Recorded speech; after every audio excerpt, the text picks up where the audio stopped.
We are less than a month away from the release of Taylor Swift's brand new album, The Life of a Showgirl, and of course, it's already making history. Plus, Travis revealed the most important part of his proposal to Taylor. Welcome to Hits Differently. I'm Molly, and I'm going to catch you up on everything that you need to know about TS12, about Taylor and Travis's engagement, and of course, the upcoming football season. That's right, the Chiefs are back in action on Friday night against the Chargers. You know what that means if you've been following our show for a while.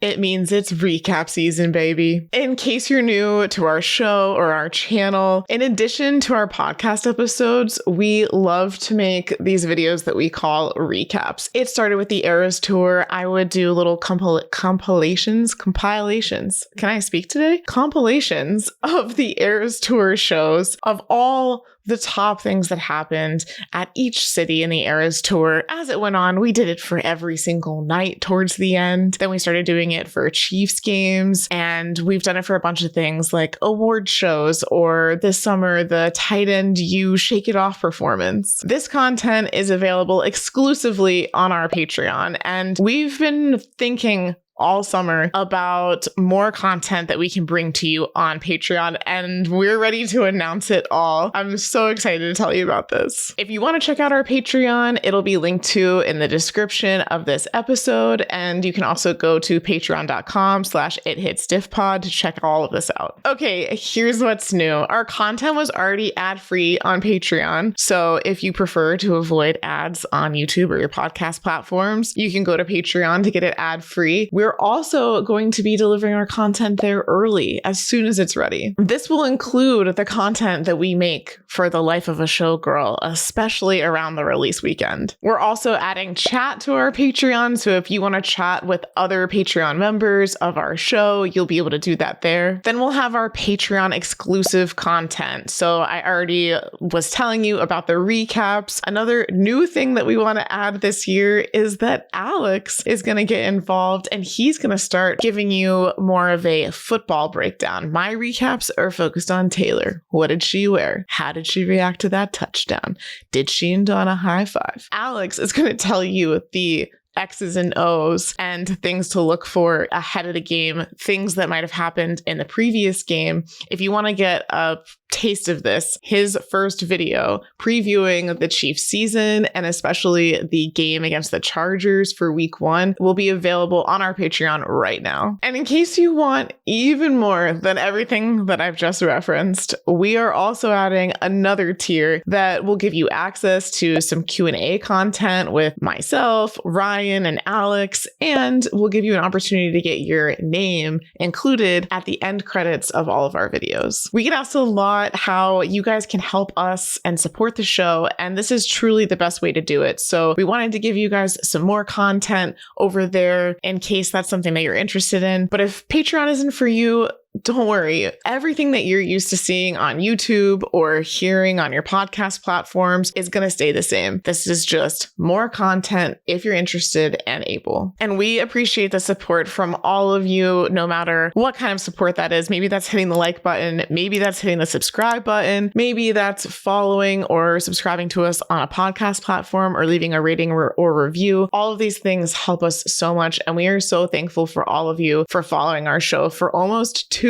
years. All right, now to what all of you came here for. If you didn't see the news, Taylor and Travis are engaged. The Instagram post heard around the world. It happened last week, but it feels like a month has gone by with the amount of information and things happening and the excitement levels and the fact that Taylor's putting out an album soon. It's just so much. There's so much to catch you up on from our last episode. The first place to start is New Heights, of course. New Heights, the scene of the crime where everything began, where Travis first shouted out Taylor and shot his shot. 2 years later, Taylor came on the show to announce The Life of a Showgirl. In the New Heights episode that came out this week, so Wednesday, September 3rd, Travis and Jason talked about the engagement officially for the first time on the podcast. This was now 2 episodes after Taylor was on, and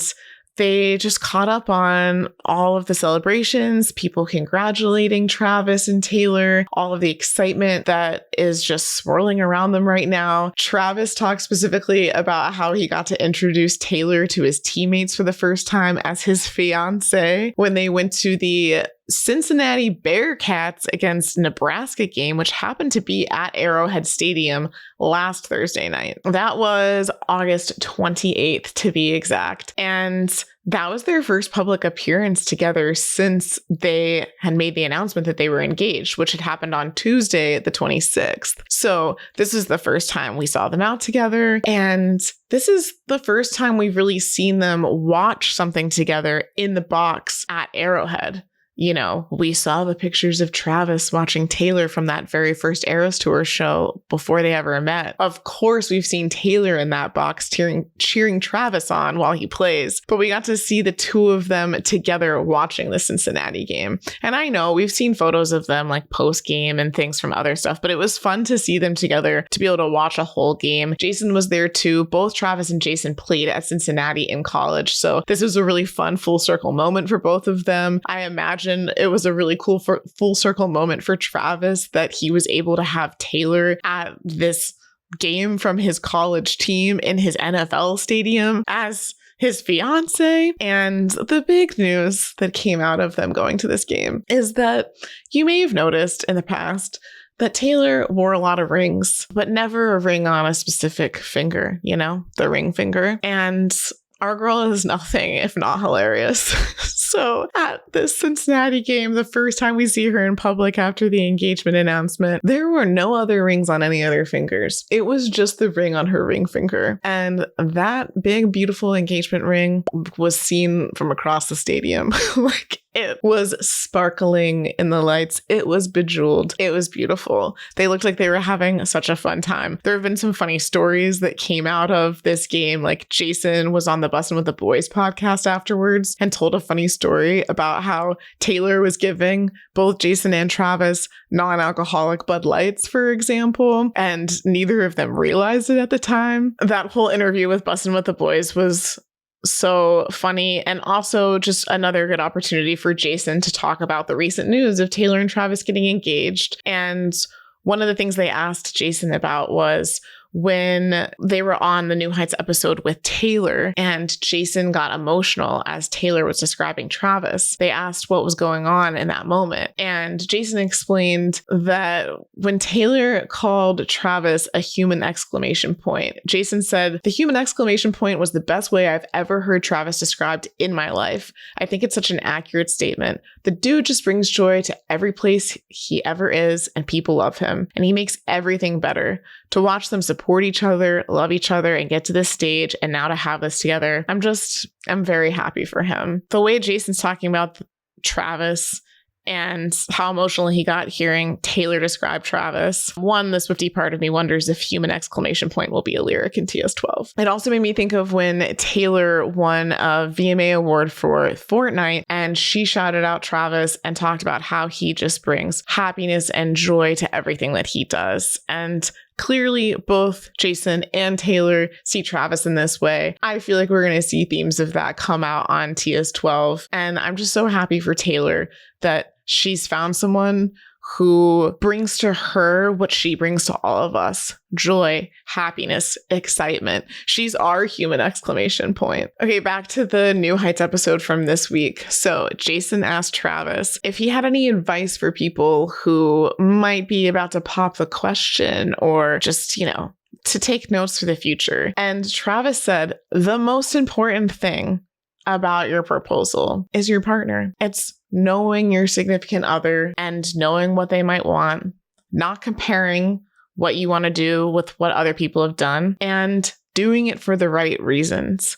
When he said this, I literally got full body chills, just how accurately he's describing the most important parts of the proposal. People get lost in the sauce of the beautiful flowers and the ring and how did it happen and yada yada. But the most important thing is who you're marrying and doing that for the right reasons. And I think the main takeaway that myself and a lot of Swifties felt listening to this New Heights episode is that Travis was focused on the marriage and being excited to marry Taylor and have a life together, build a life together, and continue that commitment. He wasn't very focused on like the wedding itself or planning and bachelor parties. It even came up because Jason asked if Brandon and Jake, who we call them the interns on the show, but they're really producers, if they would be invited to a bachelor party. And Travis said, I haven't even thought about a bachelor party. And it brought about this really funny bit where they ended up saying that Brandon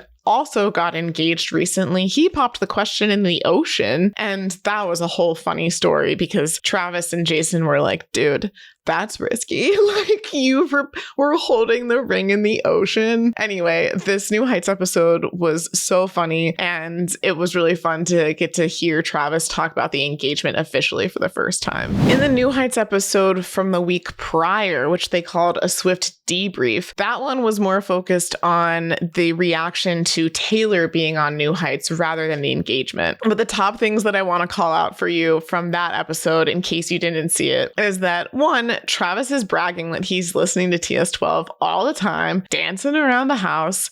Unfair. I'm just kidding. It's fair. Okay, obviously, but like... We went from a couple months ago of Travis saying cryptid things like, yeah, I might have heard a few songs, to now just outwardly saying, yeah, I'm dancing around to TS12. It's awesome. And Jason is all of us. And he's saying, like, I just want to be able to listen to it. I've been listening to a lot of 1989 while I'm working out. Will this be something I can work out to? And Travis said, oh yeah, Max Martin. He is so in it. He's so supportive. He knows these types of details. He's listening to the music before it's out. Jason's dying to listen to it like we all are. And I'm with Jason right now, where I've been listening to 1989 and Reputation a ton to get ready for the life of a showgirl. How could I not? Max Martin produced songs and Shellback. And I am out of my mind excited. Okay, the other big things that they addressed in this episode were the whole Easter eggs conversation that came out of the episode with Taylor. And again, thank you, Jason, for representing all of us. He said, I'm really getting down the Easter egg rabbit hole. I've heard a lot of things like, why is there a Pinocchio behind you? For the record, in these episodes since the one with Taylor, there has been a Pinocchio behind Travis in all of these episodes. People noticed it in the one with Taylor. It's still there as of the time I'm recording this. Jason started asking about it, and Travis tried to be all casual, like, oh yeah, Pinocchio, what about it? Yeah, there's Jiminy Cricket too. And Jason wanted to ask more questions, and then he said, I've got to move on.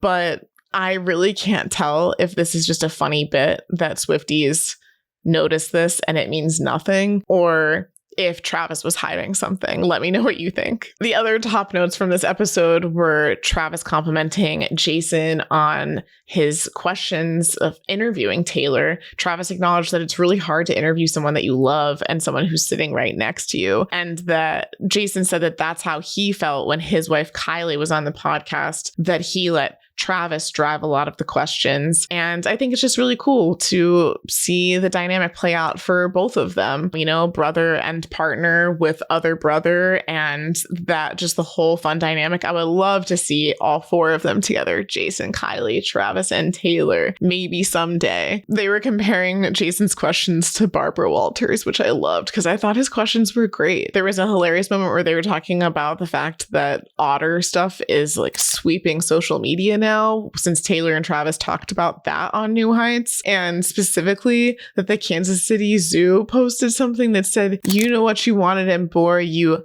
got her, like Otter. And Travis liked that on social media. I love it. The final hilarious thing from that episode of New Heights is that Brandon and Jake told their point of view of how the whole episode came to be with Taylor, and like the secretive phone call from Travis to Brandon, and then Jake had no idea what was going on, and how all of that went down. And it was just so fun to hear the peek behind the curtain. It's kind of how I felt when Taylor was on and we were finding out all these things from her and Travis's relationship from 2 years ago, things that we thought we knew or maybe saw, but they could kind of fill in some of the background for us. And we were all wondering, how did this come together? Who knew? How did they keep it such a secret? And hearing Brandon and Jake tell their side of the story was so hilarious. All right, the last things I want to update you on today are all about Life of a Showgirl, because at the time that I am recording this, we are exactly a month away. By the time that you are watching or listening to this, we'll be less than a month away from the release on October 3rd of TS12, The Life of a Showgirl. We had recorded an entire episode originally about the final 2 vinyl variants. Then Taylor and Travis announced their engagement, so we had to scrap that and pivot. But the notes I want to call out from the last 2 vinyl variants that we got is that they were called Baby That's Show Business For You. That was the 3rd one. That one had a cover photo with Eras Tour dancers on it. I'm wondering if that's hinting at the fact that we could be getting some of the behind the scenes footage we saw being shot during the fall leg last year of the Eras Tour in the rollout and release of TS12. Fingers crossed for like a Lemonade style video by Taylor that like visually tells this album through other things than what we're used to seeing from her. Like, how cool would it be if the documentary was really 1 hour long music video with all of this footage that we know they were filming? That's all I'm saying. And on the note of the Eras Tour dancers, did you see that Jan is on Dancing with the Stars and that the whole cast was chanting, "Bring back the ladder"? If you know, you know. Let me know if you watch Dancing with the Stars. I have not watched it in years, but maybe I should because of Jan. Final note on this variant, Baby That's Show Business For You, is that it's the same name as the playlist that Taylor has on Spotify, which was our original Easter egg that Max Martin and Shellback would be the producers for TS12, because this playlist came out before Taylor did the full announcement of TS12. And that playlist had all songs from Max Martin and Shellback. If you're someone who was maybe waiting for my playlist that I have never gotten a chance to make, especially the running playlist, go listen to that one, because I've been running to that and it is perfect. The 4th and potentially final variant was the Tiny Bubbles and Champagne variant that was released on a Monday, and then Taylor and Travis's engagement was announced on a Tuesday. Taylor specifically said in the New Heights interview that she doesn't use any Easter eggs to hint at things in her personal life. And I have to think that the vinyl variants and what they were called and the colors and things like that were solidified long before she knew when Travis was going to propose. But it is a pretty fun coincidence that that's the last one that ended up coming out before their engagement, Tiny Bubbles and Champagne. I think it's solidified that all of our drinks, should you choose to partake for Showgirl release weekend, should be champagne. Now, we don't know officially that those are the last of the variants, but Taylor typically does do 4. That's how it's been for Midnights and Tortured Poets. That's kind of been the trend. So I'm thinking that that might be the last of them, because it's been about 10 days now and there have been no more new variants announced, whereas previously they were being announced every couple of days. So let me know if you think we're going to get any other variants. If we do, maybe it's a Target edition of the album that will be announced closer to the release date. The other reason why I think we might be done with the variants, even though they never officially said that we were done, is that Taylor Nation actually posted the day that I'm recording this on Wednesday, September 3rd, saying 1 month until the orange door opens and we enter our Showgirl era. Pre-enter #TS The Life of a Showgirl now. I feel like that was a bit of a sign too that the vinyl variants are completed, because I don't think they would have posted that if they were about to post more variants at some point. And the orange door opens. I wonder, how is the orange door going to come back around? Is this all just going to be that we all can visualize it from the Eras Tour? Or will there be some, again, visual elements included in the TS12 rollout that show us going behind the orange door? Maybe with Taylor on that final night in Vancouver. I don't know. A girl can dream, okay? Some notes that I want to tell you about how Showgirl is breaking records already, even though we still have just a little bit less than a month until album release, are these notes. On August 31st, The Life of a Showgirl became the most pre-saved album countdown page in Spotify history, the most pre-saved album in Spotify history. I don't think any of us are surprised. If anything, I'm surprised that she didn't already have this record. But there you go. The next thing I want to tell you is Taylor is set to become the first solo artist with 15 #1 albums on the Billboard 200. Right now, she's close to making that chart history. She's tied with Drake and Jay-Z, each with 14 #1 albums on the Billboard 200. So if Taylor can do it, she will be the solo artist with the most on the Billboard 200. I think she can do it. And then finally, in one of our previous episodes, we were clowning about Taylor releasing a single before the Grammys deadline, and it didn't happen, obviously. She had bigger things going on that we didn't know about when we were clowning about that. But the submission period for the 2026 Grammys has officially come to a close, and this will be the first time that Taylor does not receive a nomination in the Grammys for anything since 2018. To me, all that means is in 2027, Showgirl's coming for those Grammys, okay? All right, this has been your If You Didn't See the News update. There was so much to talk about. Let me know what I missed. I'm sure there's a bunch that I missed. Drop it all in the comments. And depending on the timing of when this comes out, when you're watching or listening, we are having a live stream with Amir on his channel on Thursday night, September 4th, to discuss everything going on with The Summer I Turned Pretty. So if we got you into that show or you already liked the show, either come hang out with us on Thursday night and chat with us during that live stream, or if you're hearing this or this episode comes out after, then we will link to it in the description of this episode and you can just go back and watch it. Like, it's really fun for Ryan, Amir, and I to just talk about the show. And I haven't seen the episode yet. I'm going to watch it after this, the one from this week, but I heard there's 2 Taylor songs in it. So a reminder that if you want to join our Patreon, there will be Chiefs content there for you for this weekend. You can go watch Alex's season preview and Chargers preview, available now. And then sometime after the Chiefs play the Chargers on Friday night in Brazil, if Taylor goes to the game, we would do a recap for that. Not sure that she will be there. Obviously, it's a big trip out of the country, and Taylor typically last season only went to home games at Arrowhead. So we'll see if she ends up going, and if she does, we'll have you covered. My final question for you, if you're still listening, is have you listened to Sabrina Carpenter's new album, Man's Best Friend? Alex and I listened to it when it dropped last week. We loved it. We love Jack Antonoff, as I'm sure you know, and Amy Allen, who worked on the album with Sabrina, and we are just loving it. So let me know what you think if you've been listening to it. I started to get all these ideas about how I feel like it relates to certain Shania Twain songs I loved growing up, and part of me wants to just like do a whole video on that. Let me know if that's something you'd be interested in. Thanks for watching and for listening. We appreciate all of you, and we cannot wait for football season and Life of a Showgirl in less than a month. Bye.